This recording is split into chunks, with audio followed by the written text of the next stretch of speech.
Hello friends. कल हमने जाना कि कार के अंदर एक क्रैंक सेंसर लगा होता है और वो इंजन के आरपीएम बताता है और क्रैंक शाफ्ट की पोजीशन बताता है। आज हम जानेंगे कैम शाफ्ट सेंसर के बारे में कि वो क्या काम करता है, वो कहाँ लगा होता है और उसके ख़राब होने से कार के अंदर क्या क्या फॉल्ट आता है, उसके बारे में हम जानने की कोशिश करेंगे। तो फ्रेंड्स, जो कार का जो कैम सेंसर है, सबसे पहले हम ये जान लेते हैं कि ये लगा कहाँ होता है। तो जो कार का सेंसर है, ये इसकी दो लोकेशन होती है। या तो आपको टाइमिंग कवर के ऊपर लगेगा जहाँ पे टाइमिंग का गियर होता है, या दूसरा आपका टेपिट कवर के ऊपर लगेगा जहाँ पे कैम लगी होती है। ये सेंसर कैम की रोटेशन और वाल्व की लोकेशन के बारे में बताता है कि कार की जो पिस्टन और वाल्व टाइमिंग होती है उसके बारे में पूरा बता देता है कि हमारे वाल्व की टाइमिंग क्या है, और कैम की स्पीड बता देता है। इस सेंसर के ख़राब होने से कार के अंदर बहुत बड़ी प्रॉब्लम आती है। वो प्रॉब्लम क्या है उसके बारे में भी मैं आपको बताना चाहूँगा।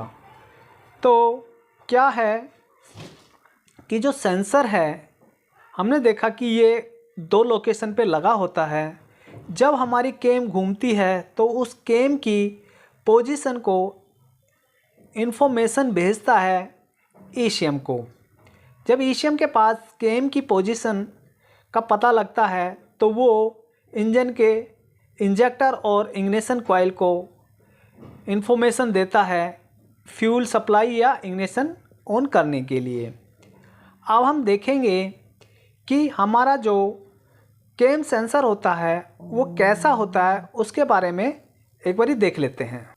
तो दोस्तों, आपको एक कैम सेंसर ऐसा आपको देखने को मिलेगा, या तो आपको टाइमिंग कवर के ऊपर देखने को मिलेगा या टेपिट कवर के ऊपर देखने को। इसके अंदर आप यहाँ पे देखेंगे एक वायरिंग का कपलर लगा होगा, उसके अंदर 3 वायर लगी होती है। जो 3 वायर इन्फॉर्मेशन देती है ईसीएम को। तो ये 3 वायरों के अंदर क्या क्या होता है वोल्टेज, वो मैं आपको एक बारी बता देता हूँ। इसके अंदर एक वायर के अंदर 5 वोल्ट आता है, दूसरी वायर के अंदर नेगेटिव होता है, तीसरी वायर के अंदर जब हमारा सेंसर काम करता है तो ईसीएम को इन्फॉर्मेशन भेजता है। अब हमने देख लिया कि ईसीएम के इन्फॉर्मेशन भेजने का काम हमारी वायर के द्वारा है।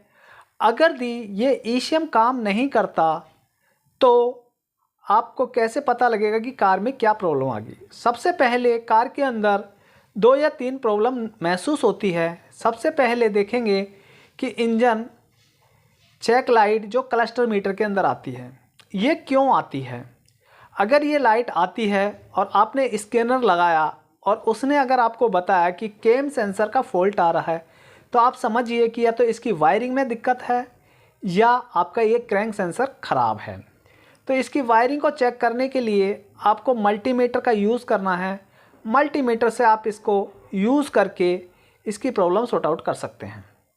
दूसरा, जो हमारे वायरिंग की है ईसीएम से लेके और क्रैंक सेंसर तक, ये कैम सेंसर तक, आपको इसकी वायरिंग की कंटिन्यूटी चेक करनी है और 5 वोल्ट करंट आपको चेक करना होगा। अब आगे हम देखेंगे कि इससे होगा क्या। अगर ये सेंसर ख़राब होता है तो कार के अंदर सबसे पहले कार स्टार्ट नहीं होगी।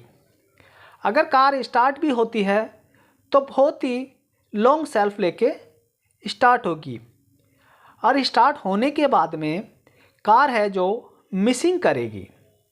ये कार मिसिंग करेगी तो आप जानेंगे कि कार के अंदर कुछ ना कुछ फॉल्ट आ गया है, जिस कारण कार की परफॉर्मेंस में, एवरेज में बहुत फ़र्क पड़ेगा। तो आपको इसको स्कैनर से चेक करके इसके अंदर जो फॉल्ट आया है उस फॉल्ट को बिल्कुल बाहर निकालना होगा, तभी आपकी कार प्रॉपर तरीके से करना चालू करेगी, नहीं तो आपकी कार के अंदर कुछ ना कुछ फॉल्ट बढ़ता ही जाएगा। तो इस हिसाब से आप इस केम सेंसर को चेक कर सकते हैं, इसको खोल के साफ़ करके भी देख सकते हैं, नहीं तो आपको इसे नया लगाना होगा।